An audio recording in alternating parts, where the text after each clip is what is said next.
안녕하세요. 자유유튜브더 자윤입니다. 2024년 주식 투자를 해야 될 이유들이 많습니다. 물론 이런 주장에 대해서 반박한다면 하지 말아야 될 이유들도 찾을 수 있을 겁니다. 그렇지만 작년에 2019년의 향기가 났다면 올해는 그 연장선에서 2020년의 향기를 한번 느껴보자는 겁니다. 물론 팬데믹과 같은 그런 충격은 빼고 말이죠. 그리고 2020년과 같이 올해는 미국 대선이 있습니다. 미국 대선이 있다는 거 주식 투자를 하는 데 있어서 굉장히 중요하다고 할 수가 있는데 어떤 면에서 중요한지 오늘 그 점에 대해서 한번 짚어보도록 하겠습니다. 오늘 이야기 도움되신다면 좋아요, 구독 버튼 눌러주시면 감사하겠습니다. 그러면 준비된 자료 보도록 하겠습니다. 한국 시장, 미국이 좋아야 반응 갑니다. 자, 한국 주식시장, 미국의 경제 또는 소비자가 좋아야 더 갈 수 있습니다. 자, 왜냐하면 미국 채찍의 손잡이 부분이고 한국은 이 채찍의 끝부분이라고 할 수가 있기 때문에 한국 수출 제조업체는 미국 경제가 좋아야 호황을 누릴 수가 있다는 겁니다. 물론 중국까지 같이 좋으면 더 좋겠지만 한국이 수혜를 입을 수가 있다는 거죠. 자, 이 그림은 제가 예전에 쓴 책인 4차 산업혁명 주식투자 인사이트에서 가져왔습니다. 미국이 좋으면 우리나라가 수혜를 받을 수가 있다는 건데 2023년은 뭔가 좀 아쉬웠습니다. 그렇지만 2024년에는 달라질 수가 있다는 거죠. 특히 미국 대선이 있기 때문인데 바이든이 연임을 원한다면 더더욱 주식 투자를 해야 된다는 겁니다. 다시 말해서 무조건 주식 투자를 해야 된다는 거죠. 바이든이 연임을 원하지 않을 리가 있겠습니까? 자, 그렇기 때문에 바이든 입장에서는 연임을 위해서 경기를 부양하려 할 것이고 인플레이션이 계속해서 낮아지기를 바라고 있을 거라는 겁니다. 다시 말해서 인플레이션을 낮추고 경기 부양을 위해서 노력을 할 것이라는 겁니다. 바이든만 노력하겠습니까? 지금 현재 미국에서 권력을 쥐고 있는 사람들이 그렇게 미국을 이끌어 갈 거라는 거죠.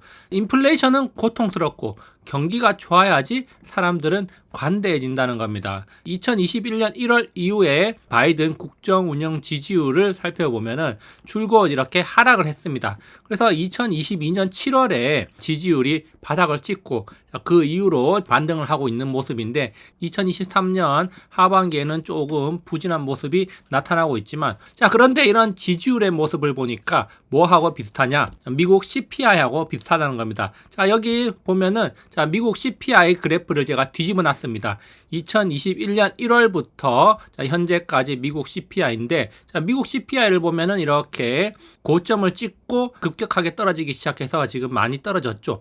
자, 이런 식으로 미국 CPI가 움직이고 있는데 바이든의 지지율 흐름과 비슷하다는 겁니다. 2023년 하반기에는 조금 차이가 나긴 하지만 어쨌든 인플레이션으로 인해서 사람들이 경제적으로 압박을 받았다는 거, 그렇기 때문에 정부에 대한 인식, 대통령에 대한 인식도 안 좋았다 이렇게 볼 수가 있습니다. 그런 관점에서 봤을 때 자, 바이든은 인플레이션을 낮추고 경기 부양을 시도를 하겠죠. 그리고 골드만삭스에서 나온 보고서를 보면 경기 침체, 불황이 없다면 현직 대통령이 승리할 가능성이 높다고 이야기를 했습니다. 즉 2023년에 미국 경제가 견조한 흐름을 이어간다면 바이든이 될 가능성이 높다는 건데요. 세계 2차 대전 이후에 불경기가 없었을 때 현직 대통령이 모두 승리를 해서 연임을 했다는 겁니다. 반대로 현직 대통령이 패배한 때가 있었는데 그 패배한 때는 모두 경기 침체 시기였다는 거죠. 그래서 현직 대통령이 패배했던 1976년 그리고 1980년에 둘 다 경기 침체가 찾아왔었고 그리고 1992년에도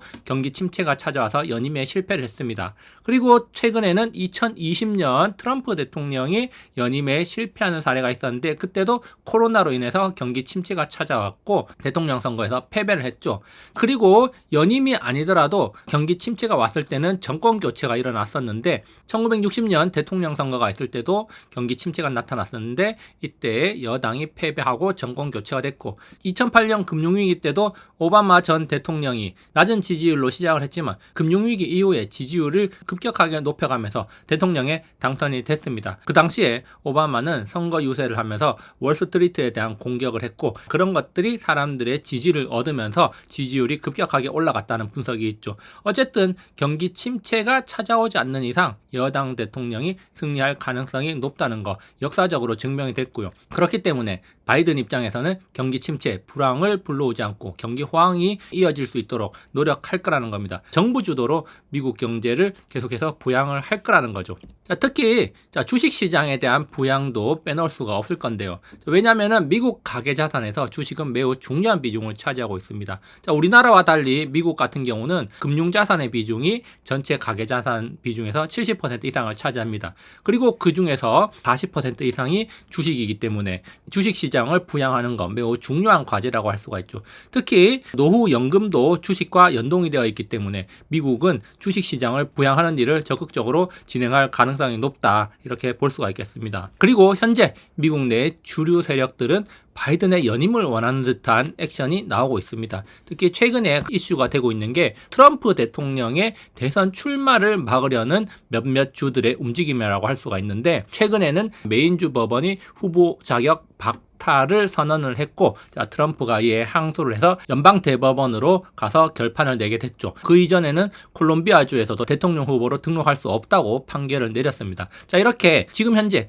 한창 지지율이 오르고 있는 트럼프에 대한 견제가 굉장히 심하다. 자, 여러 가지 이슈들이 계속 나오고 있다는 점 눈여겨볼 필요가 있습니다. 자, 그리고 앞서 이야기했듯이 미국 경제가 호황을 맞이한다면 대통령 연임이 될 가능성이 높다. 역사적으로 봤을 때 연임이 되었다는 점을 감안한다면은 바이든 입장에서는 경제를 부양하려고 노력을 하겠죠. 그러면서 지금 어떤 이야기들이 나오고 있는가?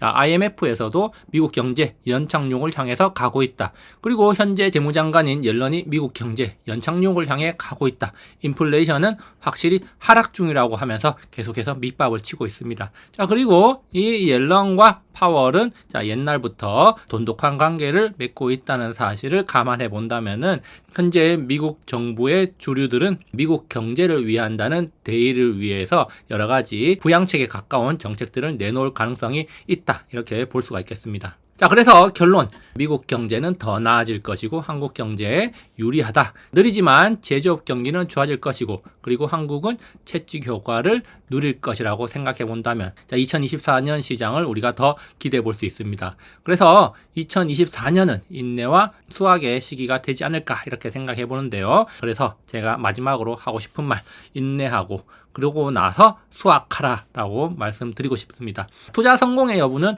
얼마나 오랫동안 세상의 비관론을 무시할 수 있는지에 달려있다. 피터 린치의 이야기고요. 자, 우량주를 산 다음 수면제를 먹고 몇 년 자라. 앙드레 코스톨라니의 이야기입니다. 2024년은 꿋꿋하게 투자를 해야 될 시기가 아닐까, 이렇게 생각을 해봅니다. 자, 오늘 여기까지 준비를 해봤고요. 다음에도 유익한 영상으로 찾아오도록 하겠습니다. 감사합니다.